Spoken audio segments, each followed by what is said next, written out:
আলোচনা করার পূর্বেই আমি আপনাদের কাছ থেকে জানতে চাই, আল্লাহর দেওয়া জবানটাকে খুলে বলবেন, আমরা ওলি আল্লাহদেরকে বিশ্বাস করে কি করি না?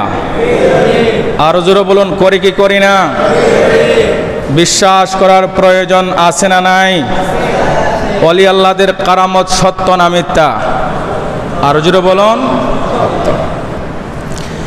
এই জন্য আমরা ওলি আল্লাহদেরকে বিশ্বাস করি, মহাব্বত করি, ভালোবাসি, কারণ আমরা ওলি আল্লাহদের মাধ্যমে ইসলাম পেয়েছি। একটু জোরে বলি সুবহানাল্লাহ। ওলি আল্লাহরা যদি ইসলাম প্রসার না করতেন, আমরা ইসলাম পাইতাম না। আমরা এই মধুর কালিমা লা ইলাহা ইল্লাল্লাহু মুহাম্মাদুর রাসূলুল্লাহ সাল্লাল্লাহু আলাইহি সাল্লাম পাইতাম না।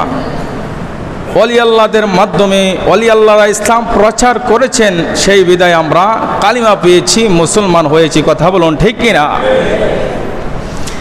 এই ওলিদের সম্পর্কে আল্লাহ পাক রব্বুল আলামিন কোরআনুল কারীমের মধ্যে বয়ান করেছেন।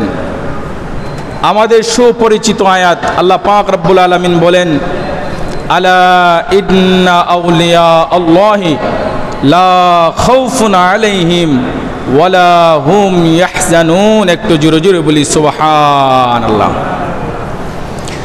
এই আয়াতে কারিমার মধ্যে আল্লাহ পাক রব্বুল আলামিন বলেন, আলা, সাবধান। সর্বপ্রথম আল্লাহ পাক রব্বুল আলামিন বলেছেন, আলা, সাবধান, তোমরা সাবধানতা অবলম্বন করো। ইন্না, নিশ্চয়, আউলিয়া আল্লাহি, যারা আমার বন্ধু হয়ে গেছে। ওলির বহুবচন হলো আউলিয়া, যারা আমার বন্ধু হয়ে গেছে। লা খাউফুন আলাইহিম, তাদের কোনো ভয় নাই।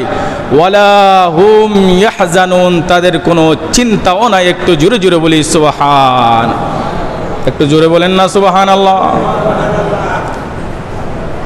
যারা আল্লাহর বন্ধু হয়ে গেছে, আল্লাহ বলেন তাদের কোনো ভয় নাই, তাদের কোনো চিন্তাও নাই।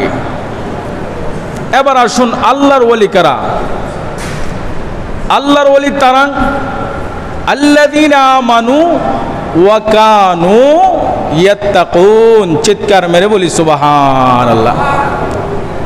ওলি তারা হতে পারবে সর্বপ্রথম যারা ঈমান এনেছেন, ঈমান আনার পরে তাদের ভিতরে তাকওয়া এনেছেন, তাকওয়া অবলম্বন করেছেন, সালেহিন বান্দাদের অন্তর্ভুক্ত হয়েছেন, তারাই আল্লাহর ওলি হতে পারবেন। একটু জোরে জোরে বলি সুবহানাল্লাহ। তাইলে বোঝা যায়, আল্লাহর ওলি হতে গেলে ঈমানের পাশাপাশি আমলের প্রয়োজন আছে না নাই? কথা বলুন।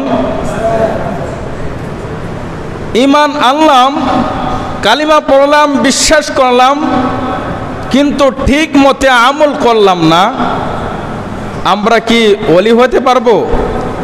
আল্লাহর বন্ধু হতে পারবো? ওলি আল্লাহদের ইতিহাস খুললে দেখা যায়, তারা তো 5 ওয়াক্ত নামাজ পড়ছে, তারপরে নফলে ইবাদত, তাহাজ্জুদ নামাজ থেকে শুরু করে আওয়াবিন, ছাস্তের নামাজ, যত প্রকারের নফল ইবাদত রয়েছেন, সমস্ত নফল ইবাদত বেশি করে করে তারা আল্লাহর বান্দা থেকে আল্লাহর বন্ধু হয়ে গেছে। একটু জোরে বলি সুবহানাল্লাহ। আর আল্লাহর বন্ধুদের মর্যাদা আল্লাহ পাক রব্বুল আলামিন অনেক বাড়িয়ে দিয়েছেন।